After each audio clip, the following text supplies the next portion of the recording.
안녕하십니까. JTV 전원뉴스입니다. 전북대 병원에서 제때 수술을 받지 못한 2살 어린이가 숨진 것과 관련해 전북응급의료지원센터가 워크숍을 열고 대책을 발표했습니다. 전북응급의료지원센터는 전라북도 22개 응급의료센터에 한라인 직통 번호를 개설하고 책임자를 두기로 했습니다. 또 환자를 긴급히 옮기는 전원 과정에서 위급 상태를 쉽게 파악할 수 있도록 환자 정보를 표준화하는 한편 정부의 야간 근무자의 인건비 인상을 건의하기로 했습니다. 단독으로 새만금의 날 지정을 추진했던 김재 씨가 기념일 지정을 않기로 해 기념일을 둘러싼 시군 간의 갈등이 일단 사그러들 것으로 보입니다.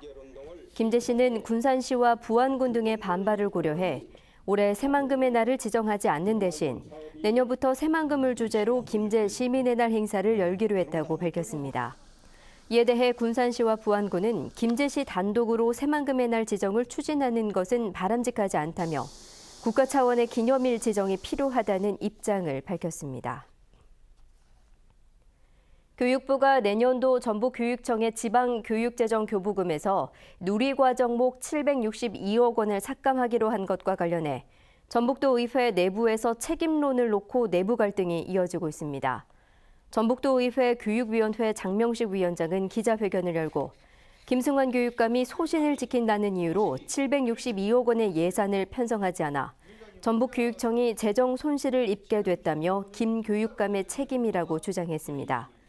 그러나 다른 교육위원들은 교부금 삭감의 근본적인 책임이 무상보육을 지역에 떠넘긴 정부에 있다며 기자회견에 참여하지 않았습니다.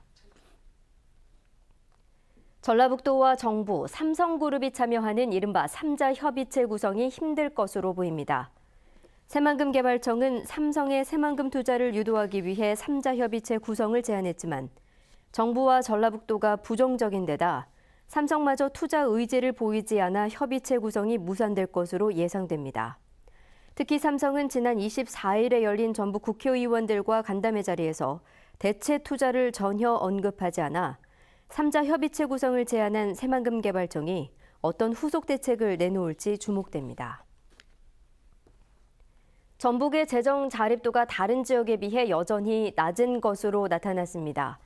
행정자치부에 따르면 지난해 기준 전북의 재정 자립도는 31.6%로 2014년 29.3%에 비해 조금 높아졌지만 전국 17개 시도에서 전남, 강원에 이어 세 번째로 낮았습니다.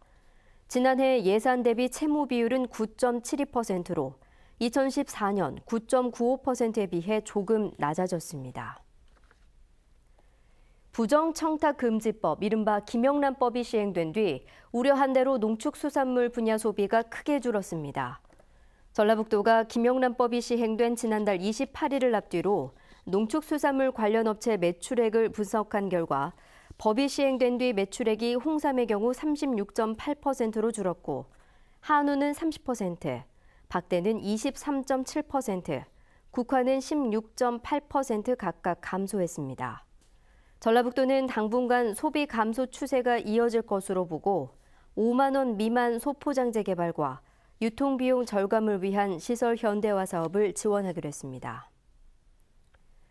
민주노총 전북본부가 박근혜 대통령의 하야를 촉구하는 시국 성명을 발표했습니다. 민주노총 전북본부는 박근혜 대통령이 헌법에 따라 국민으로부터 위임을 받은 권력을 국민 몰래 다른 사람에게 이양했다며 박근혜 정부가 추진한 모든 정책은 무효라고 주장했습니다. 민주노총 전북본부는 또 박근혜 정권 퇴출을 위해 다음 달 12일 민중총궐기대회를 여는 등 투쟁 수위를 높여가겠다고 밝혔습니다. 전주 북부권을 우회하는 도로인 국도 21호선 용정-용진 구간이 오는 28일 개통합니다. 전주시 국도대체 우회도로 사업의 6개 구간 가운데 한 곳인 용정-용진 구간은 전주시 용정동과 완주군 용진읍을 잇는 11km의 도로를 왕복 4차로로 신설하는 사업입니다. 현재 서울 용산역에서만 탈 수 있는 호남선 KTX를 이르면 오는 12월부터 서울역에서도 이용할 수 있습니다. 현행 방식은 서울역에서는 경부선, 용산역에서는 호남선만 이용할 수 있어 승객들의 불편이 컸습니다. 코레일은 서울역과 용산역에 구분 없이 호남선 KTX와 경부선 KTX를 탈 수 있기 때문에 승객 만족도가 높아질 것으로 기대하고 있습니다. 서울역에서 출발한 호남선 KTX가 용산역에도 정차하면 5분가량의 시간이 더 걸릴 것으로 예상됩니다. 오늘 오전 8시 반쯤 진안군 진안읍 한 마을 앞에서 51살 권모 씨가 몰던 승합차가 전신주를 들이받았습니다. 이 사고로 52살 최모 씨 등 8명이 크고 작은 부상을 입었습니다. 경찰은 운전자 권 씨를 상대로 정확한 사고 경위를 조사하고 있습니다. 전주지법 제1형사부는 동거녀를 흉기로 찔러 살해하려 한 혐의로 기소된 66살 김모 씨에게 징역 7년을 선고했습니다.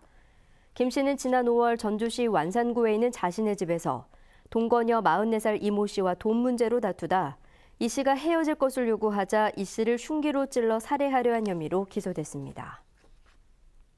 전북은 오늘 임실이 20.4도, 전주 19.2도 등을 기록했습니다. 밤까지 고창 등 일부 지역에는 약한 빗방울이 떨어지겠습니다. 내일은 가끔 구름이 많겠습니다. 아침에는 짙은 안개가 끼는 곳이 많아 운전자들의 주의가 필요합니다. 아침 최저 기온은 7도에서 11도, 낮 최고 기온은 19도에서 21도가 예상됩니다. 전주기상지청은 금요일인 모레는 비가 내리면서 기온도 조금 떨어질 것으로 내다봤습니다.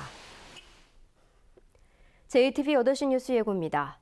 2살 어린이가 제때 수술을 받지 못해 숨진 것과 관련해 전북 응급의료지원센터가 대안으로 병원끼리 한 라인을 구축하고 환자 정보를 표준화하기로 했습니다. 큰 비가 내릴 때마다 물난리를 겪는 곳이 있습니다. 수백억 원을 들여 하천을 정비하고 배수 펌프장도 설치했지만 정작 아무런 효과가 없었습니다. 쌀값 폭락이 심화되고 있는 가운데 이상 기온으로 나락 무게가 줄어들고 나락에 싹이 트는 수발의 현상까지 나타나 농민들이 2중 3중고를 겪고 있습니다. 최근 서울에서 전자발찌를 훼손한 뒤 경찰관을 살해한 사건이 벌어졌는데 전북에서도 관련 범죄가 잇따르고 있지만 관리는 허술하기만 합니다. JTBC 8시 뉴스에서 자세한 소식 전해드리겠습니다.